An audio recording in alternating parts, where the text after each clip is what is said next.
Ok. Ono što mene nekako nagnulo da radim ovo je što sam neki dan baš tako igrao košarku, došli neki mladići, dečki, između 16 i 20 godina. Kako se zvali? Hanza, Kim i Liban. Crnca jedan, kao Azijat, vjerojatno Koreanac kad je Kim. I tako mi bacili malo košarku, igrali neko vrijeme. I onda oni došli kao čuj, kako si ti tako fizički, dobro izgledaš, jak, šta radiš, šta treniraš, šta uzimaš. Znaš, ja njim rekao, čuj, ništa, ja cijeli život radim na sebi, bavim se sportom. Nije da to bilo neki rad na sebi, nego to jednostavno bilo prirodno, tako smo odrastali, igrali košarku od malena. I nogomet i sve. Tek sam pod stari dani krenuo u gym kad sam izgubio društvo i te stvari. Ja, šta ti uzimaš? Pa ništa, sve prirodno. Pa daj, koja je tajna? Ništa, jedi kako spada, jedi propisnu hranu, ne jedi ova govna iz supermarketa, sve zašećereno. Spavaj dobro, drži svoj imunološki sustav zdravim, dobrim, treniraj, i razvijaj i mozak cjelokupno, budi zdrav, harmonija tijela i duha. I tako malo po malo ti dečki stalno imaju neka pitanja, pa ja njima kao sipam mudrosti starog čovjeka tu. Oni su mislili da imam 30 godina, ja 54. I tako, i onda rekao, pa ajde, možda da nije samo ta 4 dečka da dobiju ovo, nego ajde da i više ljudi možda profitira, možda da počnem snimati nekakve ovako videe sa svog, što ja zovem The Philosopher's Court. Znači, jer tu ja dođem, igram košarku i razmišljam. Znaš, šta radiš mujo? Sjediš i razmišljaš. Samo sjedim. Ja? A viš, ja nije da igram košarku, nego ja igram košarku i razmišljam. Ja? Razmišljam u svemu svačemu. Ja da rekao, ajde, možda fora da podijelim ta razmišljanja sa vam. Neko od tih razmišljanja, ja mislim da su stvarno dobra. Rekao, treba to čuti, šteta da propadne, ali jednostavno da pisiva to sve kasnije, pa rekao, ajde, samo možda ovako, kako ne ide ovo unutra. Možda ovo je jedan način da doprem do ljudi, pogotovo mladih, jel? Hoću da mladi ljudi izgubljeni na ovom svijetu malo da se snađu, ovo je malo stvarno pretjerano na što ovaj svijet liči.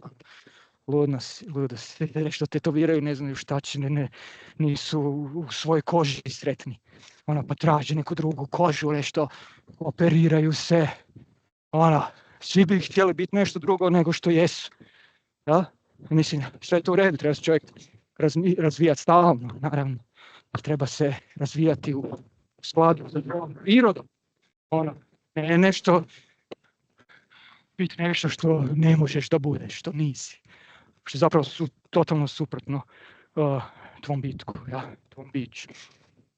I tako, pa sam mislio možda na što kažem, Philosopher's Sport, da obradim možda tako neke teme koje su mene tjerale na razmišljanje, koje su, da kažem, nešto promijenile u meni isto, jer kad sam ja došao do tih nekih spoznaja, mogu reći da sam evoluirao na neki način u tom trenutku.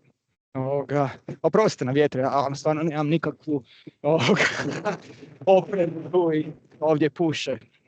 Ovo vam je jug Švedske, od tu vam se javljam i to je vrijeme katastrofa. Ako ću raditi ove serije videa, zapravo ne znam kako će biti kad počne mrak i kiša i vjetar non stop. Ovo je rijetko zapravo da imamo nešto sunca, da je ovako lijepo. I tako.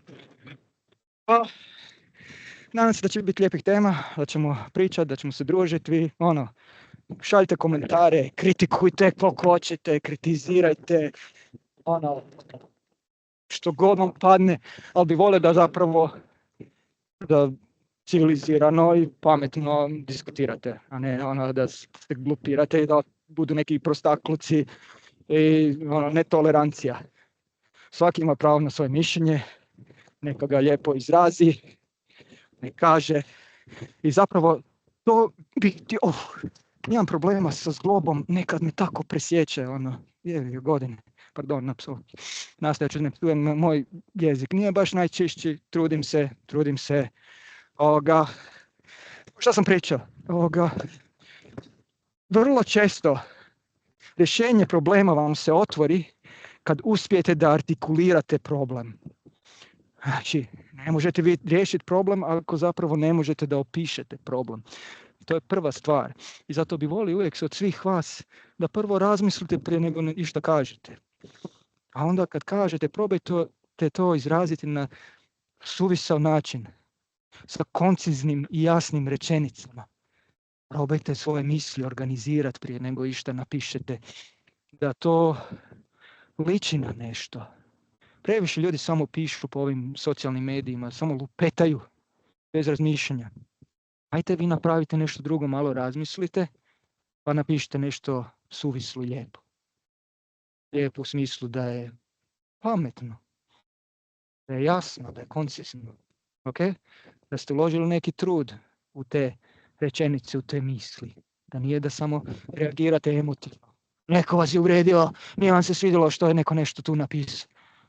Dobro, ok. Zašto vi to tako osjećate? Ja? Što bi bio jedan, da kažemo, odrasli odgovor, pametan odgovor, reakcija na nešto tako. Zapravo volio bi da uopće ne reagirate, nego da reflektirate. Ne? Kad se pitate, kako je razlika, šta je to? Pa ajde, pričat ćemo i o tim stvarima. Ok. Može. Sad je ovo trebalo ući da bude lijepa točka na kraju rečenice, a nije. A šta mogu? Neću svaki put. Eto, tako. Dragi moji gledatelji, koji nadam se da će vas biti sve više i više, pa ćete like, share i subscribe, da možda nešto bude od svega ovoga. Šta ja znam? Ok?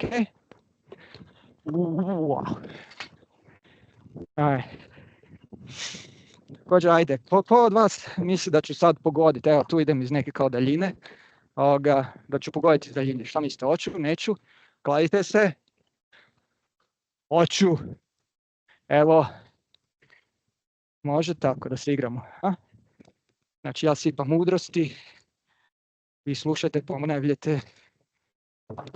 Razmislite. Komentirajte. Ok, ljudi.